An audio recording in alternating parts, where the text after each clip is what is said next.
ನಮಸ್ಕಾರ ಸ್ನೇಹಿತರೆ, ನಾನು public talk Kannada YouTube channel ಇಂದ ಜವಳಿ ಕುಟ್ರೇಶ್. ಇದುವರೆಗೂ ಯಾರ್ಯಾರು ನನ್ನ ಯೂಟ್ಯೂಬ್ ಚಾನಲ್ ಅನ್ನ ಸಬ್ಸ್ಕ್ರೈಬ್ ಮಾಡ್ಕೊಂಡಿಲ್ವೋ ಅವರೆಲ್ಲ ಈಗಲೇ ಹೋಗಿ ಸಬ್ಸ್ಕ್ರೈಬ್ ಮಾಡ್ಕೊಳ್ಳಿ. ಹಾಗೆ ಪಕ್ಕದಲ್ಲಿ ಬೆಲ್ ಐಕಾನ್ ಇರುತ್ತೆ, ಅದನ್ನ ಒತ್ಬಿಡಿ. ನನ್ನೆಲ್ಲಾ ನೋಟಿಫಿಕೇಶನ್ಗಳು ನಿಮಗೆ ತಲುಪುತ್ತೆ. ಈಗಾಗಲೇ ತಮಗೆಲ್ಲರಿಗೂ ಗೊತ್ತಿರೋ ಹಾಗೆ ನಾವು ಯಾವುದೇ ಆಹಾರ ಪದಾರ್ಥಗಳನ್ನ ತೆಗೆದುಕೊಂಡ್ರು ಕೂಡ ಎಲ್ಲಾ ಕಲಬೆರಕೆ ಆಗಿರುತ್ತೆ. ಅದರಲ್ಲಿ ನಕಲಿ ಯಾವುದು ಅಸಲಿ ಯಾವುದು ಅಂತ ತಿಳ್ಕೊಳ್ಳೋದೇ ಕಷ್ಟ ಆಗ್ಬಿಟ್ಟಿದೆ ಕಣ್ರಿ. ಅದಕ್ಕೋಸ್ಕರ ಈಗ KMF ನವರು ನಂದಿನಿ ಹಾಲಿನ ಉತ್ಪನ್ನಗಳು ನಕಲಿಯೋ ಅಥವಾ ಅಸಲಿಯೋ ಎಂದು ಕಂಡುಹಿಡಿಯಲು ಹೊಸ ಟೆಕ್ನಾಲಜಿಯ ಮೊರೆ ಹೋಗಿದೆ. ಅದು ಹೇಗೆ ಏನು ಅಂತ ನಿಮಗೆ ಈ ವಿಡಿಯೋದಲ್ಲಿ ತಿಳಿಸ್ತಾ ಹೋಗ್ತೀನಿ, ಬನ್ನಿ. ಅತಿ ಶೀಘ್ರದಲ್ಲೇ KMF ನ ಉತ್ಪನ್ನಗಳ ಮೇಲೆ QR ಕೋಡ್ ಅನ್ನು ನಮೂದಿಸಲಾಗುವುದು.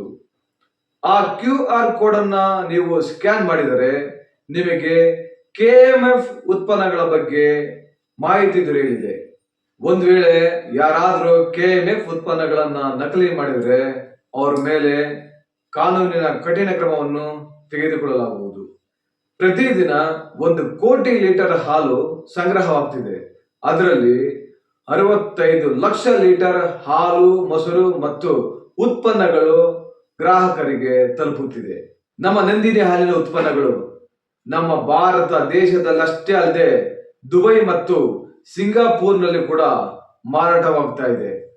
ಹಾಗೇನೆ ಸಕ್ಕರೆ ಕಾಯಿಲೆ ಇರೋರಿಗೆ ಸಕ್ಕರೆ ರಹಿತ ಸಿಹಿ ಉತ್ಪನ್ನಗಳನ್ನು ಕೂಡ ತಯಾರಿಸಲಾಗುತ್ತಿದೆ.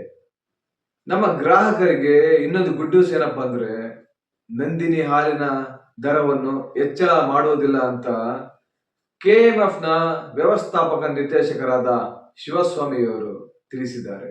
ಕಳೆದ ವರ್ಷ 725 ಮೆಟ್ರಿಕ್ ಟನ್ಗಳಷ್ಟು ಹಾಲಿನ ಉತ್ಪನ್ನಗಳು ಮಾರಾಟವಾಗಿತ್ತು.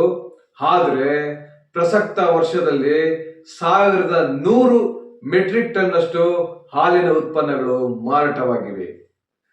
ಒಟ್ಟಾರೆ 46 ಕೋಟಿ ರೂಪಾಯಿಗಳ ದಾಖಲೆಯ ವಹಿವಾಟು ನಡೆದಿದ್ದು, ಇದು KMF ಇತಿಹಾಸದಲ್ಲಿ ಸರ್ವಕಾಲಿಕ ದಾಖಲೆಯಾಗಿದೆ. ಈ ಮಾಹಿತಿ ನಿಮಗೆ ಇಷ್ಟವಾದರೆ ಶೇರ್ ಮಾಡಿ. ಜೈ ಕರ್ನಾಟಕ.